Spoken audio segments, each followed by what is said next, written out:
Hey you and welcome to this video where I will help you out how to send money from Wise to Toyota Financial Services. If you want to do this, the first thing that you need to know is that you need a verified account on Wise. And if you don't have any idea how to do that, search on my channel for the video how to verify your account on Wise, where I show you exactly what you need to do to verify your account. Then after that, we select right here send, where we will search right here for the Philippines. Click on the Philippines is just an example because you need to know that not every country is using the e-wallet option.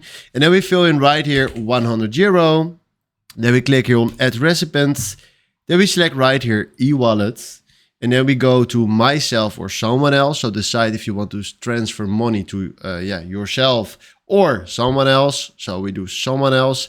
And then fill in right here their email. Then fill in right here full name of the account holder. Then fill in right here wallet provider.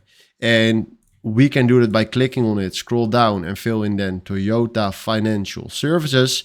And then fill in right here the recipient's e-wallet number.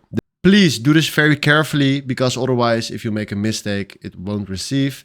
So after that, fill in the city of that person and then we do continue. I don't have an account on Toyota Financial Services, so he won't send me further than this. If you have an account and you filled everything correctly, he will send you to the review page. There you check all your details. Then after that, do all these steps. Those are necessary. And then after that, he will send you to the payment page where you can do your transfer. So this is what you need to know about transferring money from Wise to Toyota Financial Services. Hopefully this was exactly the video I was looking for. Thanks for watching and have a wonderful day. Ciao.